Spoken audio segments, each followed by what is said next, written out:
거짓말에 대해서 우리 모두가 자유롭지 못하지요. 그죠?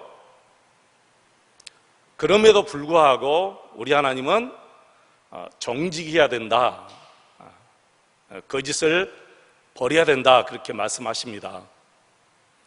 하나님의 교회 공동체가 지켜야 될 것이 물론 이단 사상도 있고 여러 가지가 있지만 하나님의 교회 공동체가 반드시 첫째 덕목으로 지켜야 될 것이 바로 정직입니다.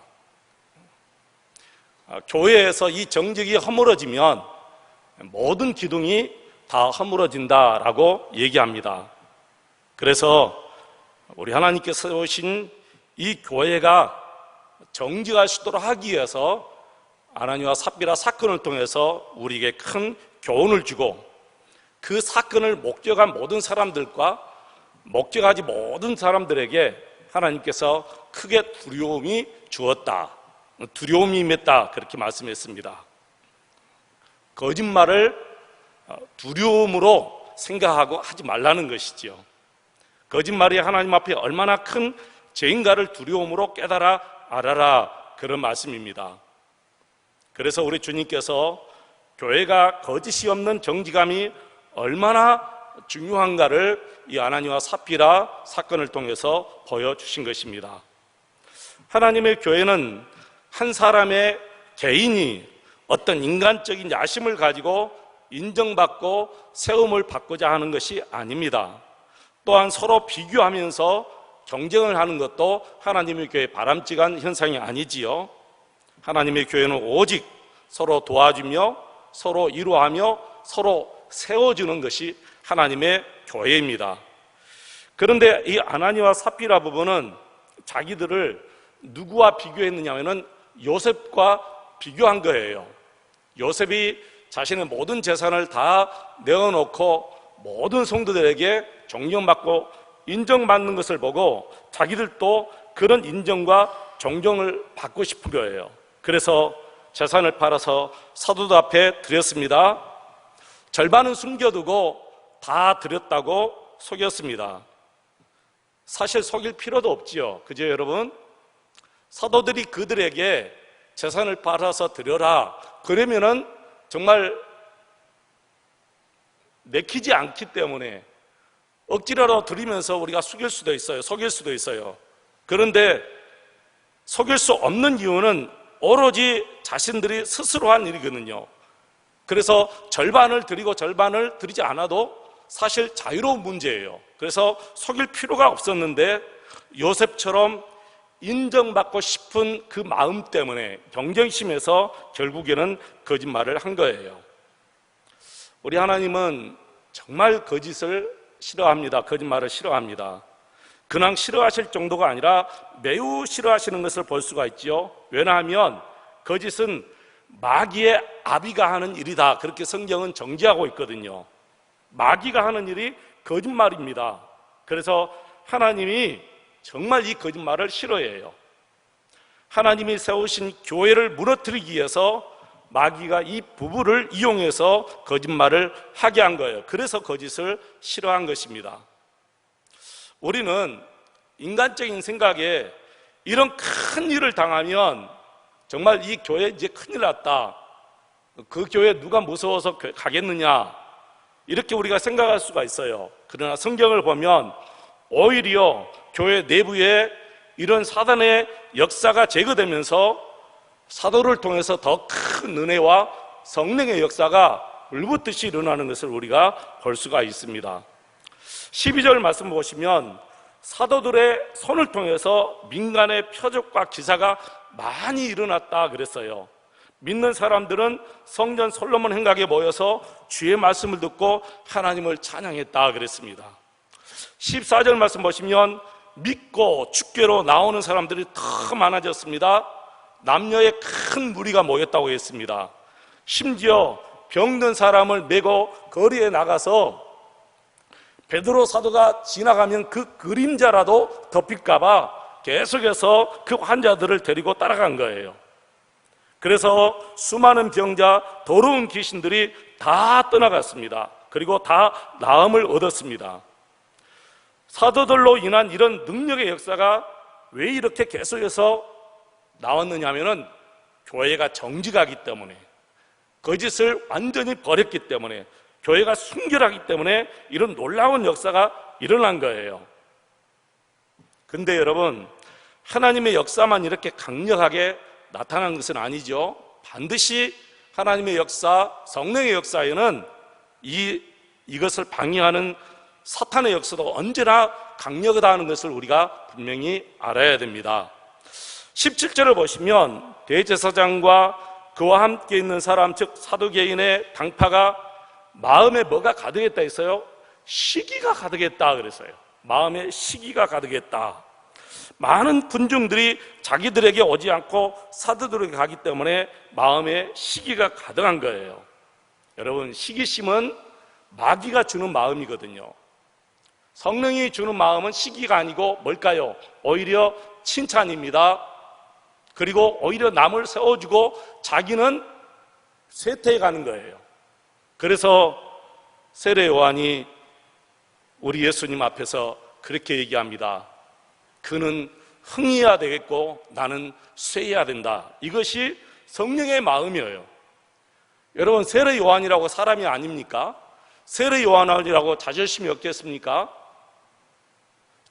지금까지 자기에게 배웠고 자기를 따랐던 수많은 사람들이 한순간에 정말 썰물 빠져나가듯이 다 예수님께로 몰려갔을 때 얼마나 허전하고 여러분 힘들었겠어요. 근데 그는 그 자리에서 이렇게 고백합니다. 그는 흥해야 되겠고, 예수님은 흥해야 되겠고 나는 쉬어야 된다.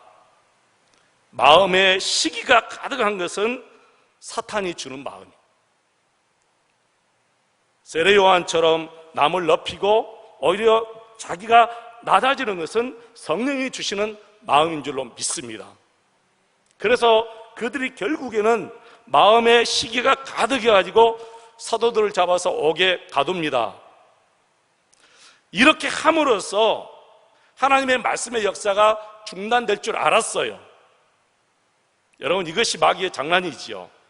그러나 19절을 보시면 주의 사자가 밤에 옥문을 열고 그들을 끌어냈습니다. 그리고 20절에 보면 가서 성전에 서서 이 생명의 말씀을 백성에게 강력하게 증거하라 말씀합니다. 사도들의 육신은 정말 힘들었을 것입니다. 매를 맞고 피투성이가 되었습니다. 언제 자신들의 목숨이 끊어질지 모릅니다. 그러나 복음 증거하는 일을 중단할 수가 없었던 것이지요. 천사들이 성전에 가서 이 생명의 말씀을 다 백성들에게 전하라는 거예요. 그때나 지금이나 교회는 복음 증거하는 일을 멈추어서는 안 될 줄로 믿습니다. 그들이 듣고 안 듣고 하는 것은 그들의 자유예요.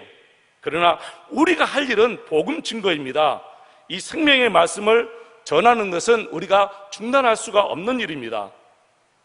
저들이 듣고 회개하여 예수를 믿고 구원을 얻고 풍성한 삶을 살든지 아니면 복음을 거절할지 하는 것은 우리가 전혀 걱정할 문제가 아니거든요. 성경은 말합니다. 심고 물을 뿌리는 일은 우리가 할 일이지만은 그것이 자라나게 하는 것은 오직 하나님이 하시는 일이다. 고린도전서 3장 6절로 8절에 나오죠. 나는 심었고, 바울이 말합니다. 나는 심었고 아볼로는 물을 주었지만 오직 하나님께서 자라나게 하신다는 거예요.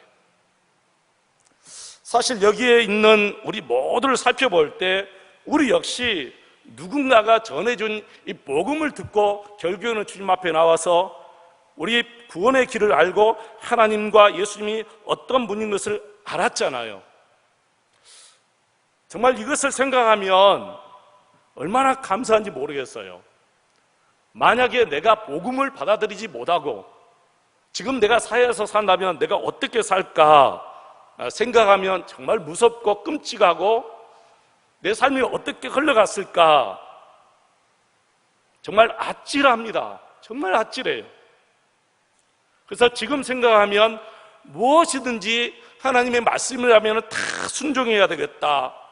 정말 순종하고 싶은 말씀 감사밖에 없어요. 나를 구원하여 주신 은혜, 이 은혜의 자리에 있게 하여 주신 이 은혜가 얼마나 크고 놀라운지 오직 하나님의 말씀에 순종하며 감사하는 마음밖에 없습니다. 여러분이 읽어보셔서 아시겠지만 철로역정에 보면 이 크리스찬이 제점을 지고 영생 영생 영생하고 외치면서 자기가 살던 것을 떠납니다. 아내가 물어봅니다. 어디 가나요? 자식들이 물어봅니다. 어디 가나요? 이 성은 장차 망합니다. 나를 따라오세요. 나와 함께 가야 됩니다. 이 성은 장차 망합니다. 나와 함께 떠나야 됩니다. 그러면서 계속해서 아내가 만류하고 자녀들이 만류하고 주위 사람들이 만류해도 그는 계속 그 길을 갑니다. 외치면서 구원을 외치면서 뒤도 돌아보지 않고 가지요. 그가 떠난 도시의 이름이 무엇이지요? 장망성입니다. 장차 망할 성. 우리는 장차 망할 성, 이 장망성을 이미 떠났어요. 할렐루야. 저와 여러분은 이미 이 장망성을 떠났습니다. 성경을 보면 이미 저와 여러분은 예수 그리스도와 함께 하늘에 앉아 있다, 그렇게 말씀하고 있어요. 저와 여러분은 이미 우리 예수님과 함께 하늘에 앉아 있다는 거예요. 잠시 이 땅에서 살아가는 것 뿐입니다. 여러분, 이 세상 사람이 구원받을 수 있는 유일한 길은 오직 이 생명의 말씀뿐인 줄로 믿습니다. 그래서 우리 예수님께서 말씀하시지요. 내가 곧 길이요. 무슨 길일까요? 구원의 길이죠. 내가 곧 길이요 진리요 생명이니, 우리 예수님이 구원의 길입니다. 우리 예수님만 변함이 없으신 진리입니다. 세상 모든 것은 다 변합니다. 그러나 예수님만 변하지 않습니다. 그래서 예수님이 진리입니다. 변하는 것은 진리가 될 수 없습니다. 변하는 것을 우리가 믿을 필요도 없습니다. 근데 우리 예수님은 변함이 없는 진리라고 말씀하셨습니다. 그리고 영원히 죽지 않는 생명이라고 말씀하셨습니다. 그 예수님이 우리 마음에 오셨습니다. 예수님이 내 마음에 오셨다는 것은 예수님의 생명이 이제 나를 주관하고 계신다는 거예요. 그래서 저와 여러분이 이 영생의 복을 받으신 줄로 믿습니다. 예수님은 이 땅에 오신 하나님의 아들이십니다. 우리를 구원하시고자 십자가에 못 박혀 죽으셨습니다. 사망 권세를 깨뜨리시고 부활하셨습니다. 죽을 수 없는 분, 살 수밖에 없는 분. 그래서 그분의 이름이 영생, 영원히 사는 생명, 그 영생이 저와 여러분 안에 있는 줄로 믿습니다. 이것에 대해서 말해줄 때 듣는 자가 구원을 받게 된다는 거예요. 죄와 사망의 권세에서 벗어나고 영생의 기쁨을 누리게 된다는 거예요. 누구든지 듣기만 하면 생명을 얻는다는 거예요. 여러분, 이런 복음이 어디 있겠고 이렇게 구원받을 수 있는 길이 어디 있겠습니까? 오직 교회 안에밖에 없고 하나님의 말씀밖에 없고 우리 예수님밖에 없는 줄로 믿습니다. 가서 이 생명의 말씀을 백성들에게 전하라. 우리가 나가서 이 생명의 말씀을 전할 때 어둠 속에 있던 사람들이 구원을 받고 저와 여러분이 받아 누리는 이 놀라운 구원의 감격, 영생을 그들이 선물로 받게 될 줄로 믿습니다. 사람의 생명을 구하는 것, 그것은 그냥 나가서 말씀을 전하면 됩니다. 우리가 할 일은 이렇게 믿음 말씀을 전하는 것이고 하나님은 이것을 통해서 그 사람의 영혼을 구원하는 것입니다. 저도 예전에 그랬지만 지금 많은 사람들이 자신이 죄에서 구원을 받아야 할 죄인임을 모르고 삽니다. 여러분도 예수 믿기 전에는 솔직히 그랬잖아요. 내가 구원받아야 할 죄인인가? 이거 한 번도 생각해 보지 못하고 살아가요. 근데 예수 믿고 여러분이 이거 알게 됐잖아요. 아, 내가 정말 큰 죄인이었구나. 내가 하나님의 진노를 마땅히 받아야 마땅할 죄인이었구나. 내가 하나님 앞에 이렇게 큰 죄인인 것을 모르고 살았어요. 그래서 그 모르고 살아가는 백성들에게 말씀을 전해야 돼요. 가서 이 생명의 말씀을 전해야 돼요. 그들에게 전하지 않으면 그들도 우리처럼 모르고 살다가 결국에는 지옥에 갈 수밖에 없습니다. 그래서 우리는 순종만 하면 됩니다.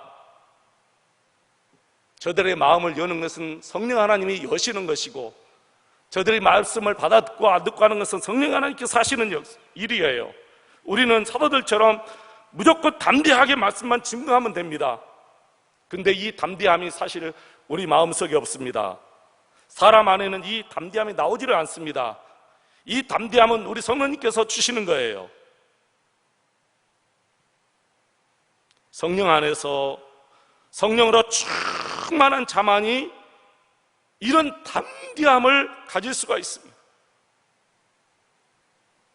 여러분, 사람을 죽여서 어떻게, 죄송합니다, 토막을 낼 수 있을까요? 그게 담대함입니까, 여러분? 어떻게 사람을 죽이는 것조차 두려운데 또 그 사람을 죽여놓고 토막을 낼 수 있어요? 이게 담대함이에요, 여러분? 이것은 담대함이 아닙니다.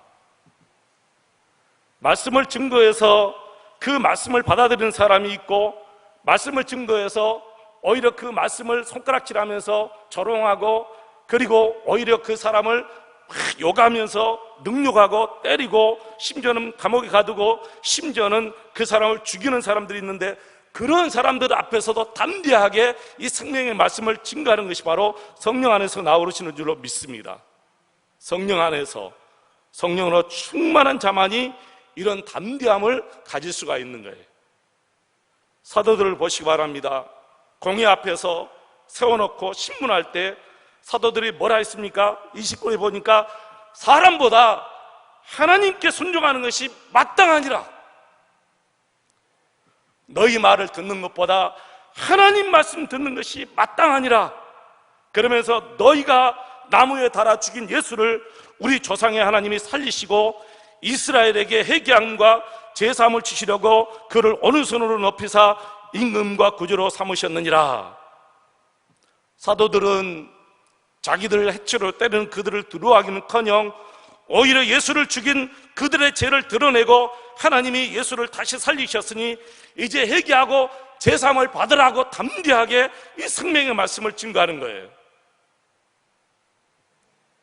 그러면서 너희들도 성령을 받을 수 있다, 그렇게 말합니다. 사도들은 상대가 누구든지 가리지 않고 기회만 있으면 그들에게 이 생명의 말씀을 전합니다. 그러나 그들은 크게 화가 나서 사도들을 아주 죽여버리고자 했지요. 그런데 그때 바울 사도의 정말 그 지혜롭고 훌륭한 스승인 이 가마리엘 선생이 그 사도들을 보호해 주었어요. 이 가말리엘 선생님 때문에 결국에는 사도들이 훈련하게 되죠. 그래서 그냥 버리지 않고 사도들의 채찍질을 하고 예수의 이름으로 말하는 것을 금하여 놓아주었어요. 그러나 사도들은 기쁨으로 채찍을 맞고 공회를 떠났다 그랬는데, 떠날 때 사도들의 마음이 어땠는지 한번 생각해 보시기 바랍니다. 그 공회 앞을 해초리로 죽을 정도 해초리를 맞고 떠날 때 그 사도들의 마음이 어땠을까? 발걸음이 천근만근 무거웠을까? 아니면 그들이 두려워서 다시는 복음을 증거하지 않아야지 그런 마음을 가졌을까? 아니면 좀 쉬었다가 저들의 기세가 좀 수그러들면 또 복음을 증거해야지 그랬을까? 아니지요. 우리 다 같이 41절을 한번 읽어보겠습니다.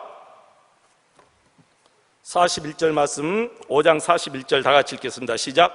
사도들은 그 이름을 위하여 능력받는 일에 합당한 자로 여기심을 기뻐하면서 공회 앞을 떠나니라. 아멘. 여러분, 이 말씀은 그냥 넘길 수 없는 말씀이죠. 그죠? 정말 어마어마한 말씀이에요. 사도들은 그 이름을 위하여, 예수 그리스도의 이름을 위하여 능력받는 일에 합당한 자로 여기심을 받았다는 것이 기뻐했다는 거예요.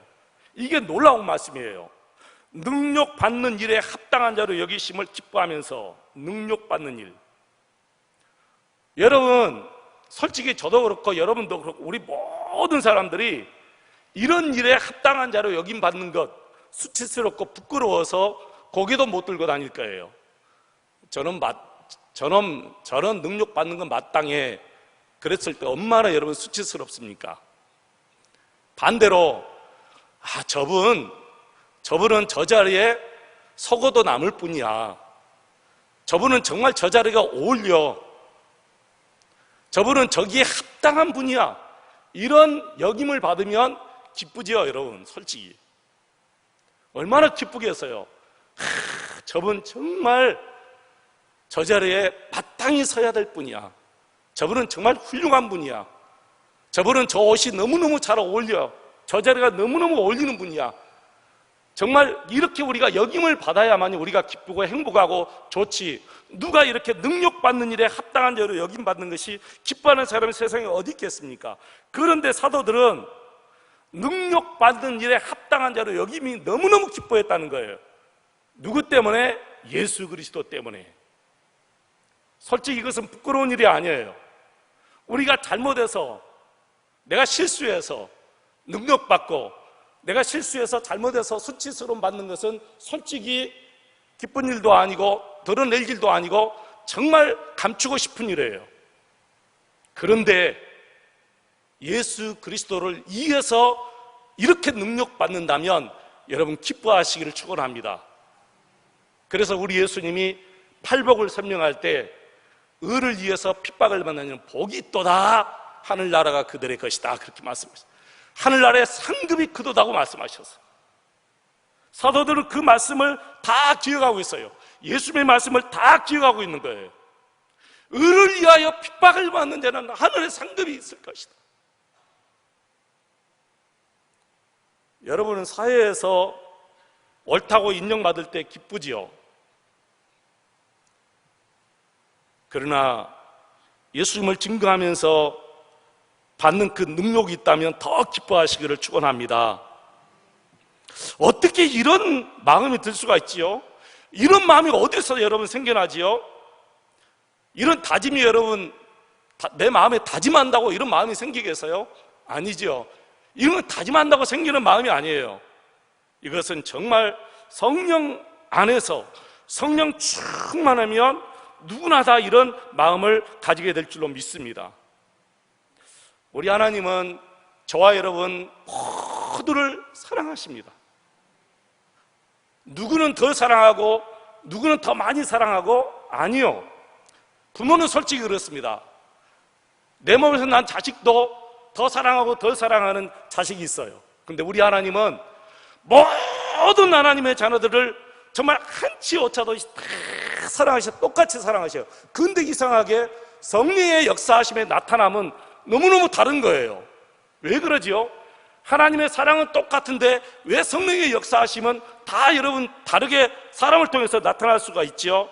그것은 우리가 얼마나 성령님을 사모하며 성령님을 존중하는가에 따라 달라지는 거예요. 우리도 사도들처럼 변할 수 있습니다. 우리 삶이 변하고 우리 마음이 분명히 변할 수 있습니다. 저는 한동안 사람은 변하지 않을 것이다 생각했어요. 나를 보아도 그렇고 주위 사람들을 보아도 정말 사람은 안 변해. 안 변할 것이야.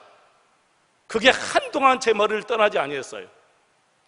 혹시 우리 중에도 그런 생각을 가지고 계실 수도 있을 것입니다. 사람은 안 변해. 죽어도 안 변해. 그렇게 생각할 수 있을 거예요. 그러나 그렇지 않습니다. 사람이 변하지 않는다면 하나님이 아니죠. 우리가 그런 무능한 하나님을 어떻게 여러분 섬기고 삽니까? 여러분이 모시고 사는 우리 하나님은 여러분을 변화시키고도 남습니다. 그런데 문제는 우리 하나님은 절대로 억지로 하지 않는다는 거예요. 변화시키는 것도 억지로 하지 않습니다. 내 마음에 들어오시는 것조차 우리 하나님은 억지로 하지 않아요. 그래서 노크를 하셔요. 내 음성을 듣고 마음의 문을 열고 나를 영접하면 내가 들어가겠다. 들어가서 너와 더불어 내가 먹고 너는 나와 더불어 먹겠다. 근데 마귀는 정반대예요. 인격이었기 때문에, 마귀는 인격이었고 우리 예수님은 인격이기 때문에 우리의 인격을 그대로 존중해줘요. 근데 마귀는 인격이기 때문에 내가 들어오지 말라고 내 마음의 문을 못을 받고 있어도 어떻게 쓰든지 틈만 조금이라도 보이면 그 틈으로 들어와서 나를 죽이고 나를 해방하고 나를 완전히 망치고 내 삶을 완전히 망쳐놓는 것이 마귀예요. 그래서 우리 예수님은 저와 여러분을 억지로 변화시키지 않습니다. 그 대신 여러분이 계속해서 변화할 수 있도록 감동을 주시고 또 변할 수 있는 마음도 주시고 말씀을 또 심어주게 하고 찬양을 듣게 하고 또 여러분이 힘들 때 예수님을 바라보게 하고 계속해서 그런 아웃사이드에서 우리 예수님이 여러분을 그렇게 계속해서 변화시키는 은혜를 여러분에게 주셔요. 그때 여러분이 그 은혜를 정말 감사히 받아들이고 마음의 문을 열고 주님과 친밀히 교제하면 저와 여러분도 이 사도들처럼 변화될 줄로 믿습니다. 베드로 사도가 어떻게 여러분 이런 말을 할 수 있습니까? 베드로 사도는 이렇게 말할 수 있는 분이 못 돼요. 너희들 앞에서, 하나님 앞에서 너희들 말 듣는 것보다 하나님의 말씀 듣는 것이 당연한 거 아니냐, 이렇게 담대하게 말할 수 없습니다. 그 공의가 어떤 자리입니까? 죄 없는 예수님을 죄를 있게 만들어서 예수님을 죽였던 그 공의 앞, 그 자리예요. 옛날에 그 자리에서 베드로가 가지 못하고 멀찍이 저쪽에서 망만 지켜보았어요. 우리 예수님이 어떻게 되나 보자. 그것도 여러분 귀한 거예요. 저 같으면 그것도 못할 것 같아요. 두려워서 멀리 도망가 버리지. 어떻게 예수님이 어떻게 되나 보자 하고 갔겠습니까?